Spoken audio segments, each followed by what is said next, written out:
This is Myra Elaine on the Buying Space channel. Today I'm reading from the Gospels. And the Gospels are Matthew, Mark, Luke, and John. So if you ever hear anybody say, well, that's not gospel, that means it's not the words of Jesus, it's not out of the Bible, and it's not fact. So when someone's stating an opinion, you can say, well, that's not gospel, because it's not fact. So we are in Mark chapter 12, starting in verse 13. Later, the leader sent some Pharisees and supporters of Herod to trap Jesus into saying something for which he could be arrested.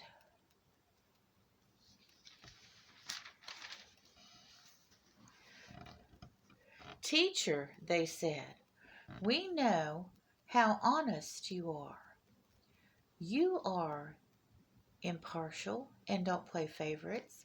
You teach the way of God truthfully. Now tell us, is it right to pay taxes to Caesar or not? Should we pay them or shouldn't we?" Jesus saw through their hypocrisy and said, "Why are you trying to trap me? Show me a Roman coin and I'll tell you." When they handed it to him, he asked, "Whose picture and title are stamped on it?" "Caesar's," they replied. "Well then," Jesus said, "give to Caesar what belongs to Caesar, and give to God what belongs to God." His reply completely amazed them.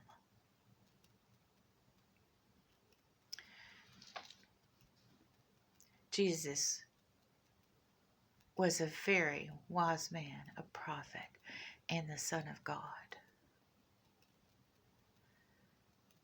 They weren't able to trap him. They weren't able to arrest him or crucify him unless he did it voluntarily. He could have called an army of angels out of the sky. So could have God. But they didn't. They knew that Jesus had to die on the cross. His blood had to be spilt in order for us to be saved. And all this time, the Pharisees and Sadducees and Herod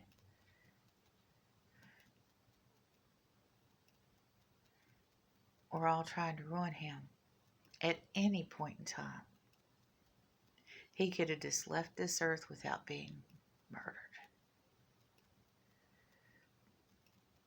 And here they are making feeble attempts to entrap him.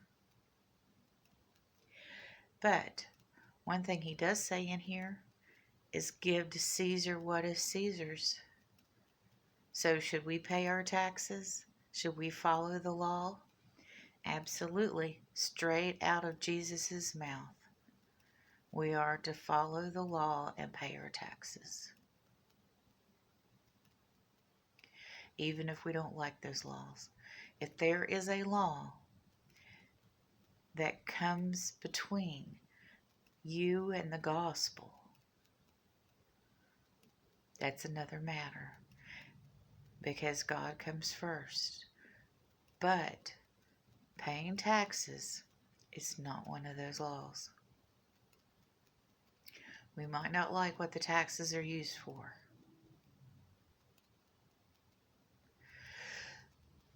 but that's why we have the right to vote and call our politicians, or even run for office if we choose to do so, or go to our legislatures and call and write letters and emails and do those things and participate in our government so we can show what we want done with that money. We can tell them, and if we tell them as a collective, that's more powerful. So absolutely, there's nothing wrong for a Christian or anyone to go and let your legislators and senators know what you want done with that money. Being proactive in your government will help you. I haven't done hardly anything since I've moved. My plate's been too full. But prior to this, there were occasional things that I took up a flag for and said, hey, this needs to change. I was interviewed by National Public Radio 3 years ago on an issue about separation of church and state. I don't normally go that in depth. I had an opportunity earlier this year, but I was not able to take it because of me being a caregiver for my mother who has Parkinson's. It was too busy of a time for me. But there's nothing wrong in me doing that as a Christian. As long as I'm championing issues that are congruent with the gospel, with the teachings of Jesus, I can do that. Now, if I pick up the banner for something that's against the Bible, no, I can't do that. I wouldn't do that. I mean, I could, but in my eyes, I would be sinning. But pay your taxes and you can participate. Absolutely. But do so from a Christian perspective. It's not going in there and saying, I'm a Christian, this has to happen because this is in the Bible. No, you go in and you say, okay, these people are being harmed over here. I mean, you can say that, but you're not going to be respected because there's separation of church and state. So when you go in and talk to people, you talk to them from a general civil perspective, even though you're doing that in following your Christian teachings. You don't bring that up because that clouds what you are saying, and they will just shoot you down because you are Christian and you won't be effective. Don't deny being Christian, but don't make everything because the Bible says so, because of Christianity, because we live in a melting pot, and our founding fathers were very wise in separating church and state. I don't want to live in theocracy. I've very well stated so. Thomas Jefferson was a brilliant man. Benjamin Franklin was a brilliant man. John Adams was a brilliant man. All of our founding fathers were brilliant men who knew what had been suffered under the Church of England and other denominations. So they knew that mixing church and state was devastating to the well-being of everyone. So let's not make that the issue that we're fighting for. Because whose church would it be?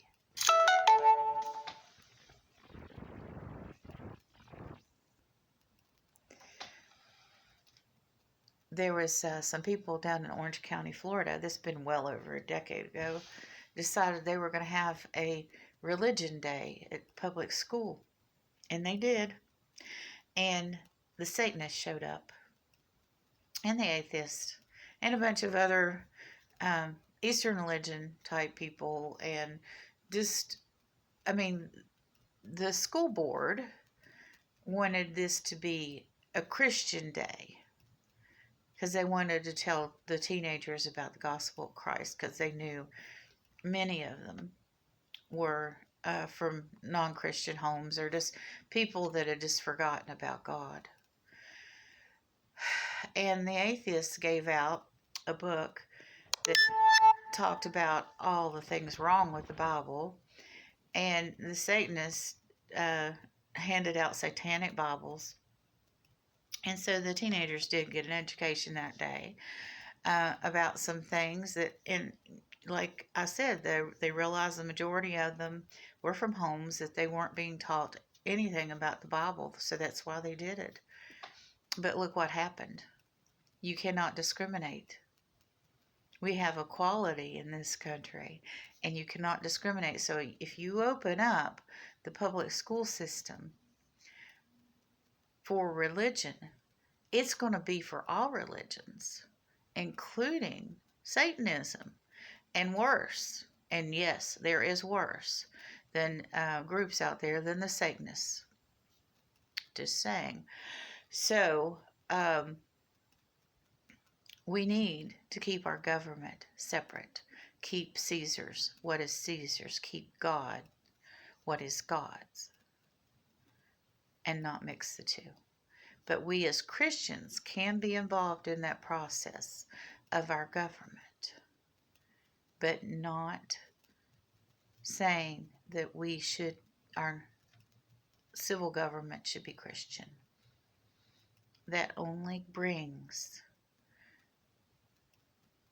torture, false imprisonment, and death for those who end up being outside of the religion that ends up dominating the government. All you have to do is look at history to see that that's what happens, even with the best of intentions, because power corrupts. So let's follow Jesus' lead and give Caesar what is Caesar's. Let Caesar be in control of what is Caesar's. As you have noticed in the Bible, that Jesus did not come here to form a government. Many of his disciples were frustrated about that. They wanted him to overthrow the Romans and control the area. That's why Judas Iscariot was so frustrated and ended up betraying him, because he wanted to be a governor.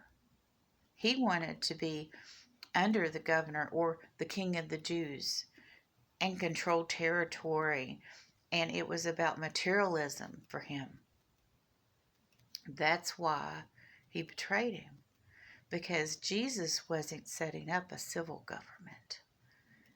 Because Jesus was the king of the Jews, but he was the king for the kingdom of heaven, not for earth.